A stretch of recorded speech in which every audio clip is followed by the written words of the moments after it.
Saudara-saudaraku sekalian, sebangsa setanah air, dan saudara-saudaraku di seluruh belahan dunia, dalam bahagia semesta raya.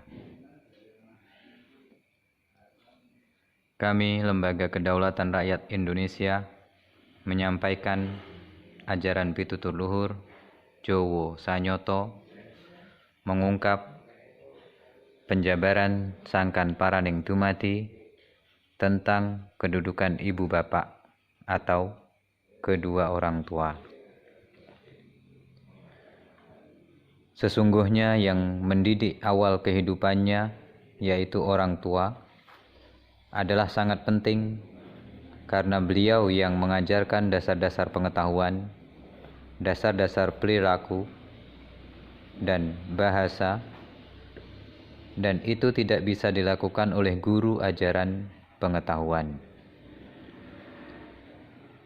Guru-guru pengetahuan sesungguhnya hanya menyampaikan pengetahuan dari buku yang dipelajarinya, belum tentu sebagai penemu teori. Tapi, kalau orang tua selain bertanggung jawab atas kehidupannya, juga sebagai guru kehidupannya yang mengajarkan akhlak budi pekerti yang baik, namun bisa juga menjadi guru pengetahuan sesuai pengetahuan yang dipelajarinya dari buku-buku pengetahuan. Maka tidak bisa disejajarkan apalagi direndahkan dari guru-guru pengetahuan, karena jiwanya pun ada keterikatan dengan anaknya sekaligus muridnya. Jadi, kalau baktinya lebih tinggi, guru pengetahuan adalah menyesatkan anak tersebut dan tidak bisa disamakan dengan penemu-penemu pengetahuan, baik pengetahuan umum maupun pengetahuan agama. Karena makhluk Tuhan yang disebut anak itu dipercayakan oleh Tuhan kepada orang tuanya. Karena setiap orang pun diberi pengetahuan, tapi tidak setiap orang dipercaya Tuhan menjadi orang tua atau memelihara anak, atau mempunyai anak.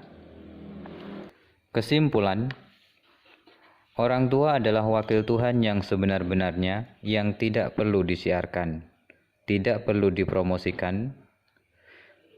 Tindakannya tentunya yang terbaik.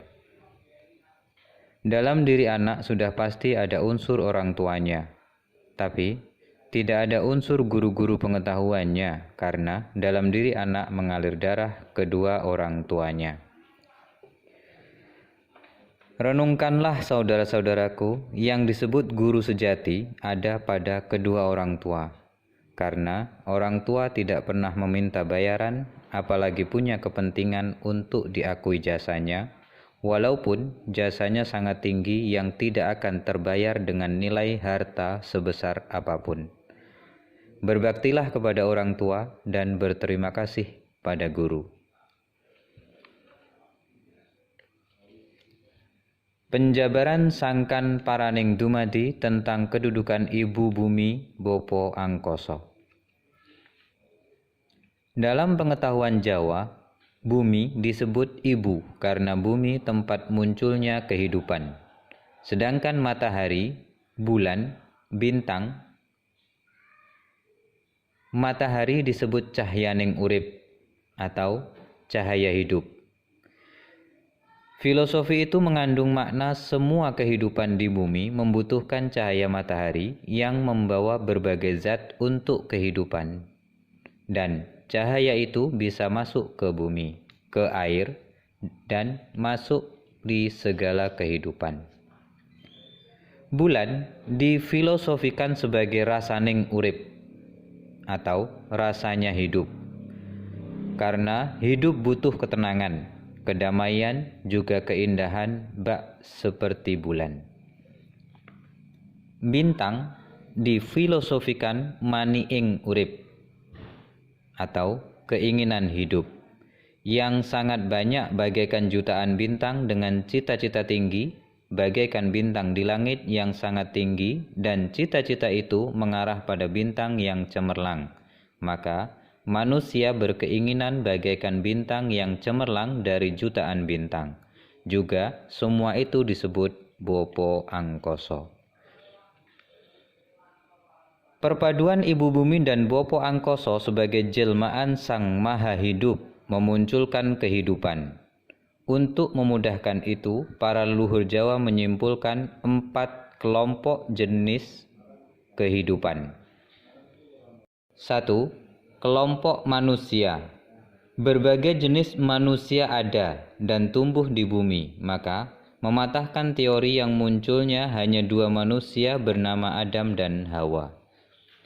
Kalau itu jenis manusia laki-laki dan perempuan, itu benar. Tapi kalau itu sebuah nama dan jumlah, tentunya sangat diragukan kebenarannya, karena berbagai jenis manusia itu ada. Kalau dikatakan satu keturunan, rasanya tidak tepat. Jika orang kerdil laki-laki berjodoh dengan orang kerdil perempuan, maka akan pasti memunculkan anak orang kerdil laki-laki maupun anak orang kerdil perempuan.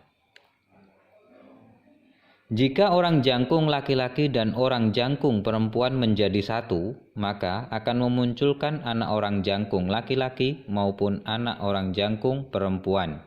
Belum lagi warna kulit dan rambut. Jika itu dari satu keturunan, maka genetikanya pasti sama. Di zaman sekarang sudah ditemukan tentang DNA yang bisa mendeteksi keturunan siapa. Dan kalau memunculkan DNA yang berbeda, itu pun bisa terjadi karena perkawinan silang. Jika itu satu keturunan, maka akan terjadi incest atau perkawinan sedarah. Pasti DNA-nya sama. Terus, hukum yang menyatakan incest itu berdosa, tapi di sisi lain percaya bahwa itu satu keturunan, apakah orang mau mengakui sebagai keturunan incest atau keturunan pendosa? Tentunya pasti tidak mau. Kalau leluhur Jawa dinyatakan dari berbagai jenis manusia yang tumbuh di bumi, maka orang-orang Jawa bisa menerima dari berbagai jenis atau berbagai bentuk manusia karena semua dianggap saudara sejenis manusia atau saudara antar manusia. 2. Kelompok tumbuhan. Tumbuhan juga sebagai makhluk karena banyaknya tumbuhan. Jowo Saunyoto mengelompokkan sebagai tetuwuhan atau tumbuhan. Kelompok tumbuhan juga menjadi sumber makanan dari manusia, hewan, dan kutu-kutu walang antogo atau organisme kecil.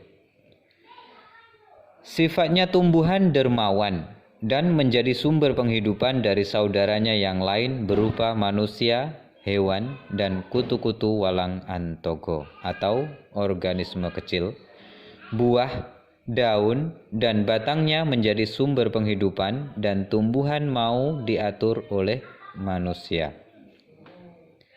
3. Kelompok hewan sulit diatur oleh manusia, tapi ada juga yang bisa diatur oleh manusia. Hewan ada pemakan daging dan ada juga pemakan tumbuhan. Hewan juga termasuk mata rantai kehidupan. Kadangkala hewan juga memakan manusia. Dan tidak ada batasan manusia siapa yang harus dimakan. Lah, kok manusia dibatasi, hewannya tidak dibatasi juga? Jadi, manusia mau makan ular atau mau makan bekicot, silahkan, asal jangan makan sesama manusia. Mau makan daging celeng, babi, anjing, silahkan. Kalau memang mau, doyan, dan layak untuk dimakan. 4. Kelompok kutu-kutu walang antogo atau organisme kecil. Semua kutu-kutu walang antogo atau organisme kecil juga mata rantai kehidupan karena dalam tanah, pohon, tubuh manusia, dan juga tubuh hewan juga terdapat kutu-kutu walang antogo atau organisme kecil berfungsi sebagai pencerna makanan. Manusia, tumbuhan, dan hewan juga dimakan oleh kutu-kutu walang antogo atau organisme kecil kalau sudah mati. Dalam tubuh manusia tidak ada kutu-kutu walang antogo atau organisme kecil tidak bisa memproses zat-zat yang terkandung dalam makanan yang dimakan. Maka semuanya 4 unsur itu disebut mata rantai kehidupan.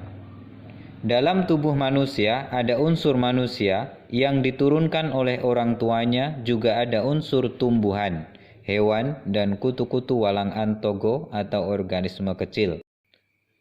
Karena manusia memakan tumbuhan dan hewan, ada unsur kutu-kutu walang antogo atau organisme kecil yang hidup dalam tubuh manusia. Karena di dalam manusia terdapat unsur-unsur tersebut sehingga perilakunya juga dipengaruhi unsur tersebut. Maka kehendak ibu bumi Bopo Angkoso yang sebenarnya adalah pelestarian kehidupan, yang semestinya manusia bisa menahan diri untuk tidak gegabah asal membabat hutan, membunuh hewan, untuk pesta pora yang berlebihan, yang akhirnya hewan menjadi korban pembantaian. Renungkanlah saudara-saudaraku sekalian, berbaktilah kepada kedua orang tuamu. Bumi angkasa tempat kehidupanmu dan Tuhan sebagai zat hidupmu. Selamat berjuang, hak rakyat harus kembali. Merdeka! Lembaga Kedaulatan Rakyat Indonesia, Pergerakan Rakyat Menuju Alam Kemerdekaan.